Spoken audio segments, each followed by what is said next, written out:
Episode 159 of 5 Drinks to Midnight. In the show, we bring the questions, guests bring the drinks, we try to wrap up before midnight. It's our last episode of 2024, and we're headed to LB, formerly known as Little Branch, to talk to our buddy Chris Vola, author, mixologist, head bartender. But before we do, like and subscribe, hit the bells and the whistles, leave a comment if you like what we're doing. It really help us push us in the algorithm.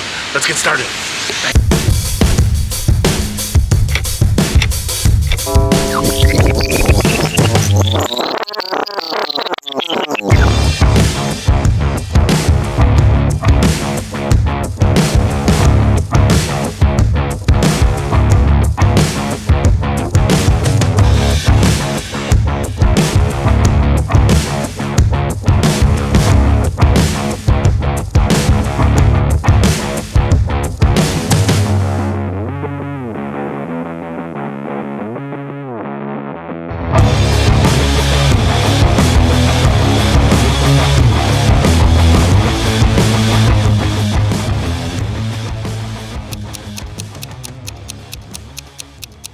Vola, thank you so much for joining me. 5 drinks or midnight, 5 questions, 5 drinks, midnight, whatever comes first. Thank you for having me at one of my favorite bars in New York City, at Little Branch. How you doing today, buddy? I'm great, man. Thanks for having me on. This is awesome. I appreciate it, man. It's been a long time coming. It has been. This has been awesome. And again, even before we get started, congratulations on the new book. It is fucking beautiful. It is glorious. Just again, congrats. Oh, thank you so much, man. I'm really happy with it. It was a lot of fun to write. Yeah, it's gorgeous. It is beautiful. Yeah. And they just keep getting bigger. So like I know, that's right? The next one will be like a full tome. Hopefully not. I think that's like maxed out. All right. Size-wise. Excellent. First question first. What are we drinking? Okay, so this is a Green Point. Excellent. It's a Manhattan variation with rye whiskey, sweet vermouth, yellow chartreuse, and a couple different kinds of bitters. It's probably my favorite Manhattan variation. It's a little herbaceous. I think this is probably one of the first drinks I ever made for you. Yeah. Like Whiskey Wednesdays, like way back. I was trying to think, and there's been so many. Yeah. This was definitely like an early one of my favorites. So yeah. Awesome. Yeah. Cheers, man, for sure. I do like it. New bartenders come on here and they're like, you always get the same, like you get the Gold Rush and the Penicillin. Those are your first 2 drinks when you want whiskey. And I was like so happy that got a variation. But all right, question 1, it's always an origin story. How'd you get started in the hospitality business? Yeah, it's I grew up like really not, and like even in college, not really knowing anything about cocktails. I've always been, PBR, Bud Light, shot in a beer kind of guy from, as far back as I can remember. But I was in grad school at Columbia. This was 2008, and I was going to grad school for writing, creative writing, fiction specifically at that time, and I needed a part-time job when I was in school, and so I got my security license because I was like, what job can I do that I can like read or do my homework or sit there and kill 2 birds with 1 stone basically. So I was looking for like night building doorman kind of jobs, and there was really nothing out there. And I went on Craigslist, which I don't even know if that's still a thing, but and there was this ad that just said bar in the West Village needs a doorman. Apply, whatever. So I did, and they were like, oh yeah, come down. Here's the address, and it took me like 2 hours to find it because it was this place, and there's like no sign. I don't even think it even said Little Branch at the time. It was just the address. So I'm like, where the hell is a bar around here? And so eventually I found it. I come downstairs, and there's like all these big sort of like bouncer kind of guys with resumes that are like multiple pages, and I'm like, oh, I'm not getting this job. And then and I come in, and it's Joseph Schwartz was interviewing me, and I don't even remember the interview. The one thing I remember is I was like, oh, I heard you guys like play jazz music, because I had sort of looked up Little Branch, and I was like, oh, I'm a big jazz fan, And then I asked him like, what's the fire exit code, or like some like technical question. He was like, what? And so and then the next day he called me up and was like, yeah, you got the job, and I was like, oh shit, like this is crazy. And I was like, later I asked him, I was like, why'd you hire me? he was like, well, you were the least intimidating person that applied. And I was like, I don't know if that's a good thing for a doorman, but it was kind of the vibe they were looking for. And yeah, I just started working here. That was like June 2008. And yeah, I had my first cocktail down here shortly thereafter. And eventually just started making my way downstairs, watching the bartenders. And like at that point at this bar, there were so many great bartenders at that time. I mean, you had like Sam Ross, Mickey, Becky McFalls, like Lauren Shell, like Vito. I mean, it was just like, you know, the who's who of like Michael Madrison, like all the OGs, you know. And so it was like a great time to be here and to like sort of get into the cocktail world. And yeah, and that's kind of how it started. And I've been here ever since. That's awesome. Yeah. That's fucking awesome. Because too, I love that like you started as the door guy and now head bartender, which is just fucking amazing. Yeah, like, and two, like you said, 16 years. Yeah, it's you know, and it was never something like when I first started. It was always just like a part-time gig. Like, you know, I'll do this and then obviously I'll write like a best-selling novel and like, you know, never have to have a day job, you know, ever again. But obviously that didn't happen. But you know, it was really a thing where it sort of introduced me to a great world that I was really at the time not expecting at all. So yeah, man. Well, and I mean, how? Because obviously then Little Branch must have influenced your writing because you have three really beautiful cocktail books. Of course. Like, how do you think that kind of came about? Like, I mean, again, I know you love, like you said, had your first cocktail and stuff. And yeah. But like, how? So, I mean, it basically started where I was writing fiction. So I wrote a novel, short story collection, also some really questionable poetry books. But yeah, I ended up writing this vampire novel called Only the Dead Know Brooklyn, and it's a long story, but it was kind of a whole debacle. Like the publisher that I was working with sort of broke up, like their division broke up, and it never got like promoted properly, and it was just a whole, like got some pretty scathing reviews, and basically at the time, like my editor was like, man, you really shouldn't write fiction anymore, because like nobody's gonna want you, because like, you know, this book didn't really sell or you know, whatever. And so, you know, I still wanted to write. You know, I think writing, like I've always wanted to be a writer. I've always loved writing since I was, you know, as far back as I can remember. So I was like, well, what can I do then? And I was like, well, maybe I'll try to write some nonfiction. And I was like, well, what do I know about? And I was like, well, I've been in the cocktail world for a long time. Like, I feel like, you know, I can write cocktail books. And so that's kind of how that started. I started writing this column for Thrillist back in like 2017. It was called Pour One Out, which is also the name of my first cocktail book. And it was basically a recap column for Game of Thrones. And so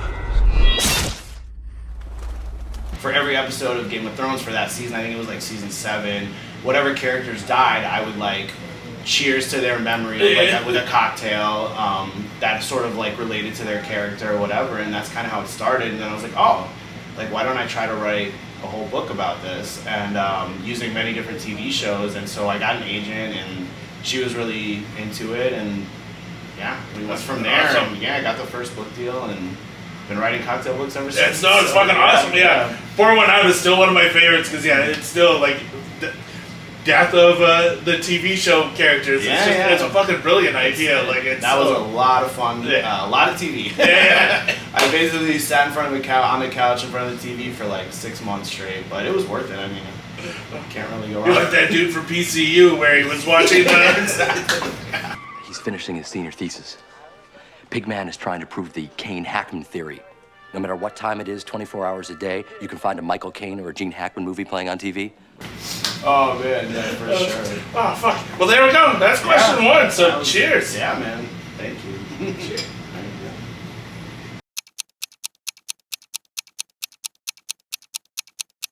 Question 2, drink 2. Yeah. What are we drinking? So this is called a Pina Verde. Okay. It's in my last book. It is green chartreuse base, a little bit of lime juice, pineapple juice, and coconut syrup with a splash of heavy cream and a little bit of nutmeg on top. Yeah. And it's like a tiki chartreuse swizzle-esque kind of thing going on. All right. Probably my favorite drink, personally, from the new book. I love the flavor combination of like the chartreuse and the coconut and the creaminess. It's like I have a really big sweet tooth. I love tiki drinks. So this is like for me, this is really good. Yeah, it's from Eric Castro. Okay. I think he created it at San Diego bar, Polite Provisions, like in the 2010s, something like that. Okay. So, yeah. Excellent. Cheers. Yeah. Oh, fuck yeah. Yeah. Oh, yeah. It's like a chartreuse milkshake. Yeah, no shit. Yeah. Wow. Yeah. Oh, I like that. That's a good one, man. All right. So, jeez, that is just really good. Like that. That's a dangerous drink. Oh, it's super dangerous. Yeah. I mean, I know it's winter in New York right now, but that is just really fucking good. And we'll take you to the islands. Yeah. Oh. All right.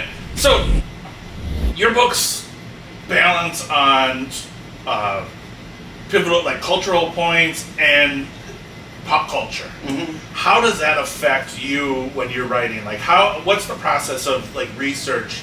Because again, you started out with Pour One Out to Cheers to Today, which was a cocktail every day, and now how do you research cocktails to go along with that? Like, what's your process? I guess. Yeah, for sure. I mean, like whenever I'm writing a cocktail book, I always want it to be. I don't want to just write like a cocktail recipe book. Like those are been done since the 1800s. Yeah. You know, like I want it to be something else that I'm interested in, or something for me. Like for instance, Cheers to Today. I'm like, I love like holidays, just in general, like and finding random holidays.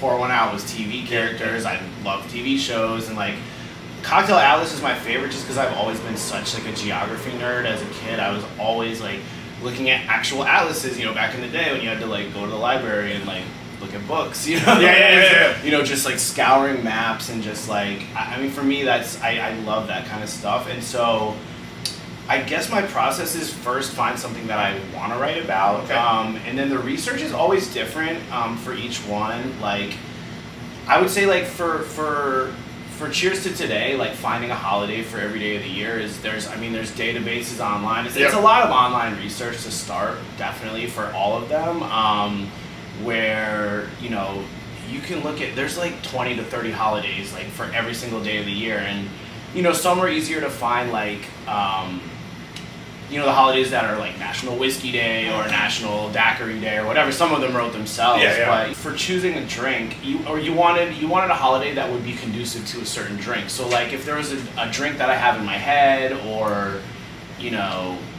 if I'm like, oh yeah, that sounds like this drink might work well with this holiday, then you go from there. Some are harder though, and you have to do some research, and it's going into older cocktail books, and then sometimes creating a drink. I haven't created that many drinks myself, but if there's something like for National Biscotti Day or something, if I'm gonna use, I'm like, okay, I can create something with like a biscotti liqueur, or like just something that, And actually for the last book, Cocktail Atlas, I have like 33 originals, and I think a lot of that is because there are so many countries where alcohol is forbidden, all like the Middle Eastern countries, a lot of countries in Africa, basically any like Muslim dominant country is not going to have a huge spirits culture. So it's being able to research like what ingredients are from those places, like what different spices, what different flavors are, part of their cuisine or part of their culture. So it's doing a lot of cultural research, especially for that book, which was a lot of fun. And then just creating drinks that, you're really trying to be respectful of their culture and to be really accurate with like what kind of ingredients you're using. And so that's a big thing for that book specifically. Nice. Mm-hmm. So like off of that, like do you have like cocktails in mind that you want to promote and then write around that, or do you like write and then be like, oh, I think I like do a little research and then I found this cocktail from 1800s that I think it's both. I think it's really specific to whatever I'm writing about, either the holiday or the TV show or the country or whatever. It can go either way, and it's a fair, like, it's fairly even of like which one, it's, some are definitely that I have the drink in mind, some I do not have any idea, so it's doing the research for it. Some it's just like miraculous, like I'll just find a drink, like I'll be like, what the hell am I gonna do for it, and then I'll just be either looking at maybe the Bartender's Choice app or like an old cocktail book or something, and I'll like, oh shit, like that's that's perfect. Nice. You know, and sometimes you get lucky that way, but sometimes it's hard. You know, it takes a while. No, I assume it has to be really difficult. Yeah, and I would say like the research, like people always ask me like how long does it take you to write a book? And like the writing part is relatively straightforward. It's doing the research almost takes just as long. So like for this last book, I would say 14 months total, but 8 of those months were just strictly research, like finding drinks, learning about different countries, coming in here, testing out the drinks, making the other bartenders, you know, test them, some like unlucky guests sometimes, and yeah, and then once the writing starts, I like to have like pretty much everything ready to go. Like I know what I'm gonna write, I know. So then that part is actually fairly straightforward at that point. Well, I suppose too, working at a place like Little Branch or LB here, like it's just, I mean, I remember there used to be the stack of note cards that everybody had, the cocktails, and like, because again, you only have 5 drinks on the menu, but the number 1 is bartender's choice, of course, which everybody should just. So like you have like. You've been doing research for now a long time. Yeah, we have. I think somewhere back there's like this one of the original sort of like compilations of like every drink, and it's like, you know, at this point it's basically tattered. I kind of want to like do a new one of those, but it's just it's really cool just the amount of drinks that we have at our fingertips here. So. Is that the one with the wood cover? I think so. Yeah. That's the old one, sure. Yeah.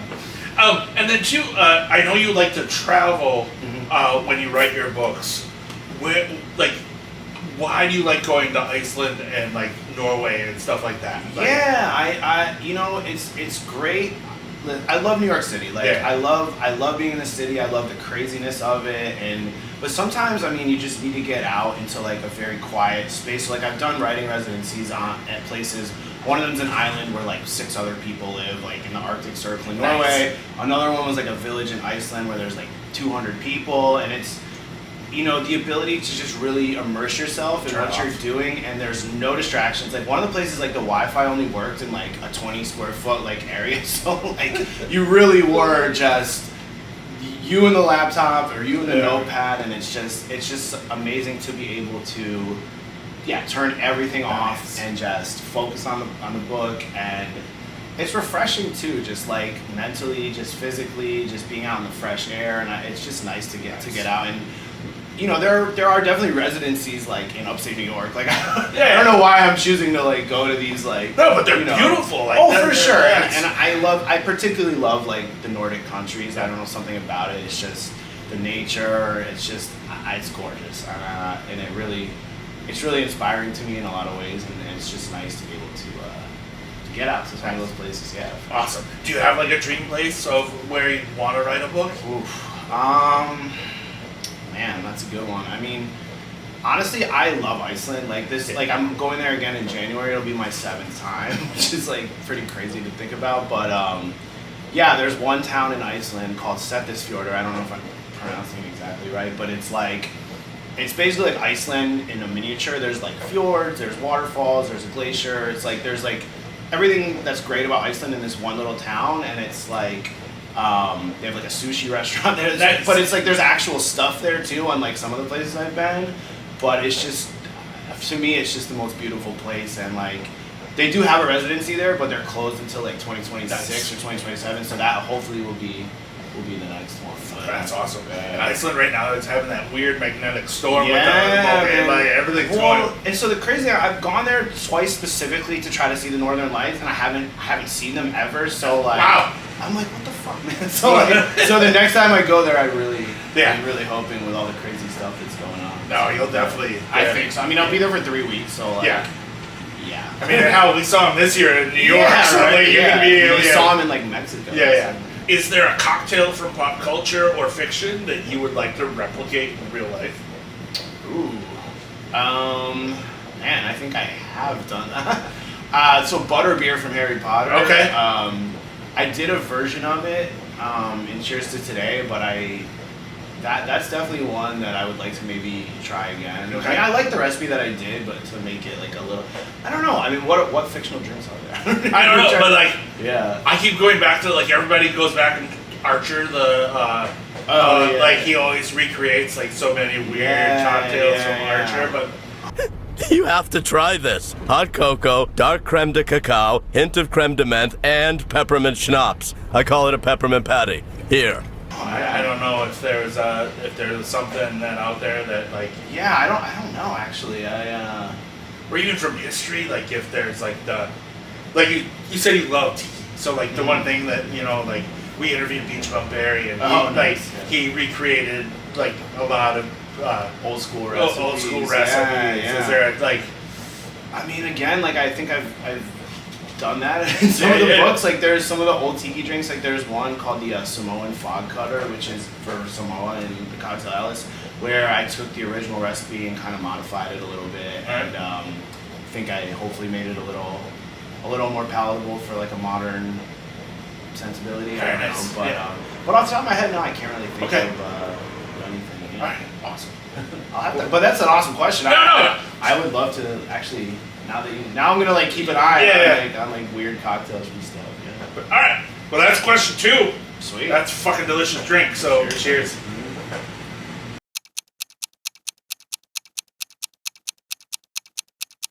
Question 3, drink 3. All right. What are we drinking? It's a daiquiri, man. Just a classic. Best fucking place in the world to have a daiquiri. Cheers.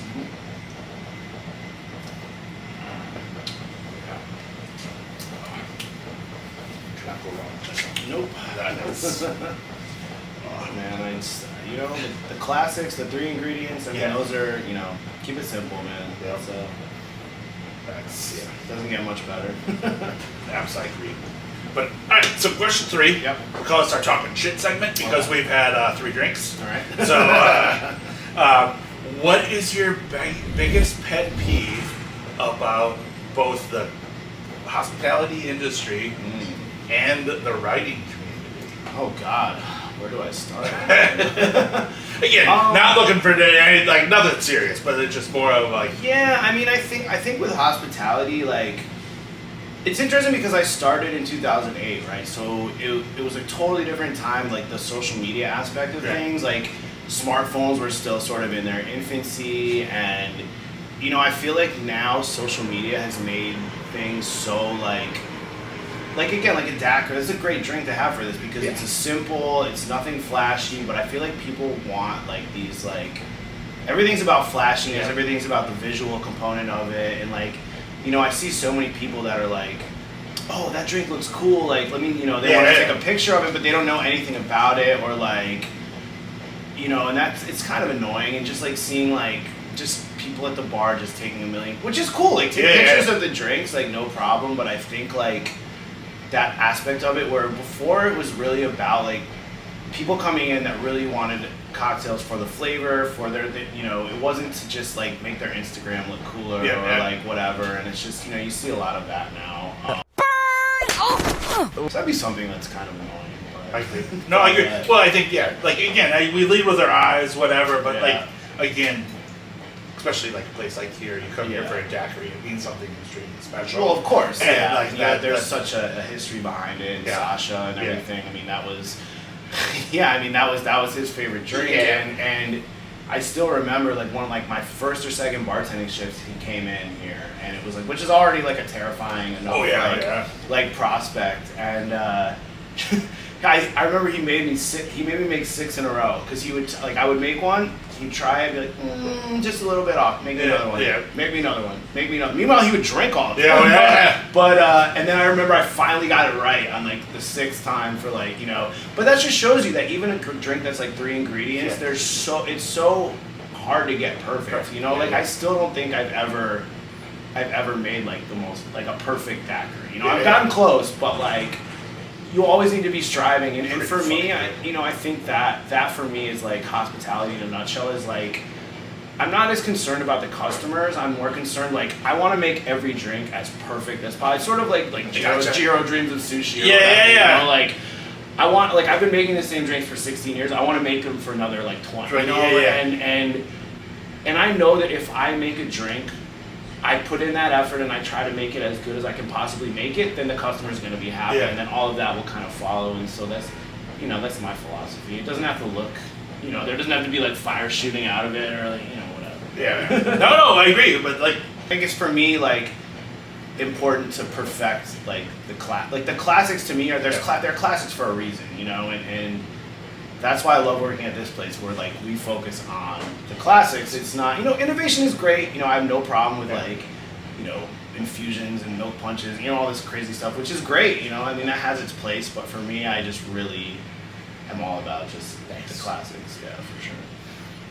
And then too, like writing with your writing. Yeah. So my biggest gripe personally as an author is that, again, with social media, like a lot of times they will sign an author just based on their social media following, where it's like, yeah, if they have this giant like internet following, they know they're going to sell some books, but it doesn't mean that the book is going to be any good. I mean, it usually is probably going to be terrible. And so, and for me, like I do like social media, like I'm on Instagram, whatever, but I'm not like one of these people that's like, I don't have 1 million followers and whatever. And it's like, I feel like the marketing and publicity at especially the major publishers, has really declined over the years, where they expect you to like really do a lot of your own stuff, and the people, not to say like right now, I've been lucky too, where I've been in great publishers, and my current publisher is amazing, like Union Square and Company. It's a great publisher, especially for like cocktail books and cookbooks, but like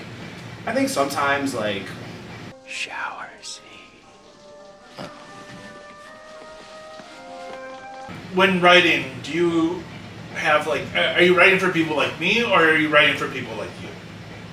What's the difference? Well, I'm like a home like enthusiast, bartender kind of thing, and you're a professional. I think both. I mean, I think like for me as a professional, I love reading other cocktail books. Okay.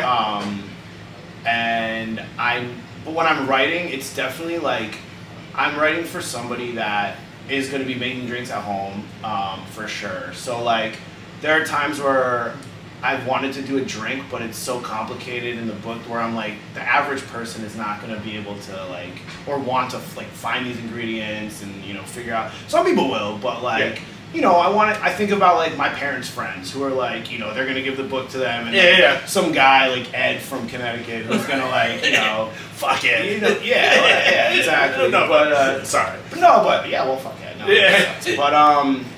But so somebody who's, wants to do this for fun, and I don't want to make them like go all over the world to try to find stuff, and like, so it's definitely, and I try to make, obviously the instructions and, specs and everything as clear as possible. So I'm definitely writing for that demographic. Because one thing I really appreciate is also you give the original content creator or the original creator of the drink, and you give a little bit of history, which is absolutely amazing. Yeah. Because again, there's like a lot of people out there being like, oh, like such and such created that drink, and you're like, no, that drink was like 1806. Yeah, exactly.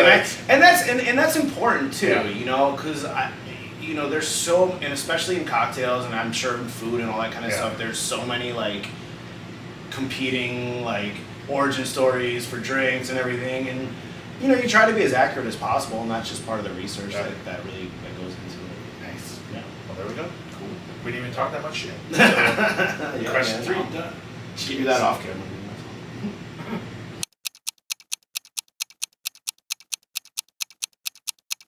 Question 4, drink 4. What are we drinking? All right, so this is it's a dark and stormy variation. Okay. Basically, it's a dark and stormy with just a little extra pineapple juice. Okay. We call it the Stormy Daniels. I don't know. Very nice. Might have another name somewhere else. All right. That was like me and Luis Gill messing around a few years ago, and yeah, I love it. I love pineapple juice, and I love dark and stormies, and Perfect. I love ginger. So who doesn't?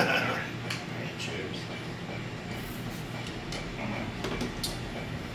I mean, can't go wrong with that. Nope. That's a good one. Yeah, that's everybody talks about like a bartender's handshake or whatever. That was the dark and stormy at Little Branch has been that for a long time. Yeah, that and the daiquiri. Of course, yeah. But that's that is. Fresh ginger is just. I always tell people like if you like ginger, like you're gonna like our ginger drinks. Yeah, absolutely for sure. All right, so you have 33 of your own cocktails in the new book. Mm-hmm. In your opinion, what's your most meaningful cocktail? Of the original. Yeah, of yours. Yeah, I really love this drink called a Dead Sea Ricky, which is for the country of Jordan. And I don't really have like any specific like thing that's meaningful about Jordan per se, but it uses a spirit called Arak. I don't know if I'm saying that, or Arak, or yeah. All right. It's a Middle Eastern liquor that's made with aniseed, so it's kind of like sambuca, kind of like absinthe a little bit. It's got that sort of licorice kind of flavor, and it was really cool because that was the spirit like before Islam. I mean, before like sort of our modern version of Islam took over, where it's very strict of like no alcohol, whatever. So Iraq was like the main spirit of the entire Middle East, basically, or the Levant, and even like Saudi Arabia, like all those places. And it was just amazing to like learn about this spirit that I knew nothing about, and to just I kind of went down the rabbit hole of just like how it was made and how there are still like these little pockets sort of in these places where they still make this spirit, and it's they're basically at this point there's like one part of Iraq that makes it, like a very few places in like Lebanon and Jordan, and they're really like they're rebels right now. Yeah. And it was amazing to read about these people who are sort of like keeping this tradition alive, and it just spoke to me about like there's so many traditions out there in spirits and in everything that are fighting to stay alive, and it just really I don't know, it just really spoke to me, and I really love the drink, like the flavor itself, and to be able to make a drink that I think came out really well. So it's mezcal, Iraq, lime, pomegranate, and a little bit of salt and club soda. So it's the Dead Sea salt, whatever. Nice. But I really I feel honored to be able to like create something where the flavor combination really worked well, and to be able to represent the spirit that's basically dying out at this point. I mean, in Israel, it's still really big, and they're obviously allowed to drink for the most part there. But I think that's probably what I'm the most proud of creating. Do you have, so let's just say you're out about not drinking here. Mm-hmm. Do you have a signature drink of like when we see Vola walk into the bar, like by the time you like, again, for me, like when I walk in here, you usually have a drink ready for me by the time I sit down. But like, do you have one of those? Like when people recognize you walking in? It is a PBR and a shot of whiskey. So it's funny, like I don't drink a lot of cocktails when I'm out and about. Because I'm making cocktails, I'm writing about cocktails. Like cocktails are such a big part of my life. You want something exactly when I'm out, like I just want the shittiest possible beer and the shittiest possible whiskey shot, and and that's really it. I mean, I love Fernet too, and like if I am gonna have a cocktail when I'm out, it's gonna be like a filthy, dirty gin martini. Like that's my go-to. Like if I'm at like a steakhouse or if I'm somewhere like that. It's not to say I don't enjoy. Like I love drinking cocktails, obviously, like clearly, but it's. I don't know, man. It's just something about like I love going to dive bars, and I love, and that's the thing. Like that's one sort of regret I do have, is that I haven't really like been. I don't feel like I'm really a part of sort of like the industry that much, because I sort of, when I'm off the clock, I just go to like I live in the Upper West Side, and I'm just like I'm going to like a handful of like dive bars, and that's it. And it's just, but I think it's also healthy too to sort of separate yourself from your day job. Absolutely. And so, I mean, it's like two different worlds, but it's it's drinking. It's fun. Well, off of that, like so then, not drinking here. What's one of your favorite spots you like in New York City? Oh man, it's a lot. But right now, so my favorite like local bar. I live in the Upper West Side, and there's a place called 1020, which is like this super dive like neighborhood local spot, but it's like it's my Cheers. It's like you come in, the beer's right there for you, and it's just low key, like super relaxed. A good vibe of like neighborhood people, Columbia people, because it's kind of near like Columbia campus. But that's a cool spot, and I love like Jake's Dilemma a lot. I'm up there quite a bit. But yeah, I mean, it's just like I make my way around the Upper West Side pretty much. Nice. Yeah. If you could drink one thing for the rest of your life, what would it be? Daiquiri. Daiquiri? Daiquiri or a Dark and Stormy. Okay. Yeah, those are my two. I love rum. Not to say I don't love whiskey either. Yeah. But I would say one drink.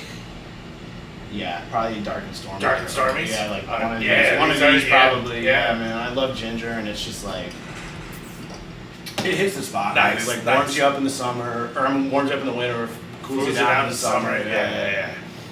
Okay. Yeah. All right. Yeah, man. There we go. That's all my rapid fire questions. So cheers. Hey, man.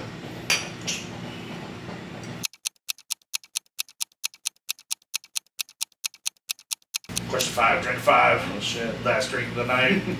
What are we drinking? This is called the King Shit of Fuck Mountain. Fuck yeah, it A drink is. that I know you're very familiar with. Yeah, I am very much so. Yeah. This is off. Again, it's the rule of thumb. Last drink of the night at Little Branch. Oh, You yeah, always man. have the king shit of fuck mountain. So Yep. Last drink of the interview, man. there we go. Yeah. Awesome. Cheers. Cheers. Mhm.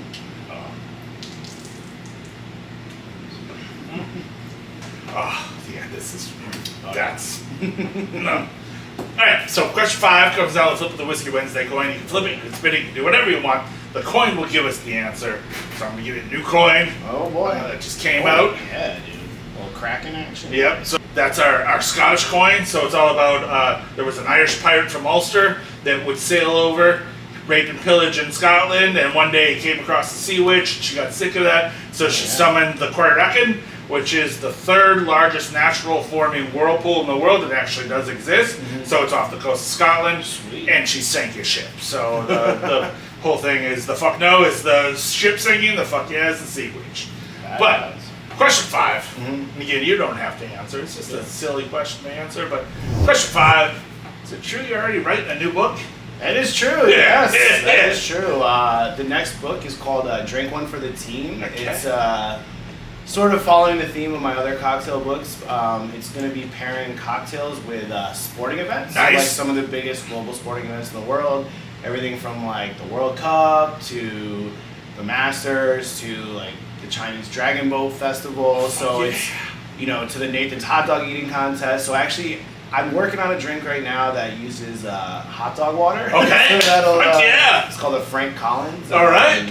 So yeah, man, that's the next book. That'll come out in 2026, and I am the deadline is quickly approaching for me to finish it. So I am going to be spending this winter definitely doing a lot of writing, and yeah, man. That's fucking awesome. Wow. All right, cheers. Yeah, man. Cheers. A bridge too far.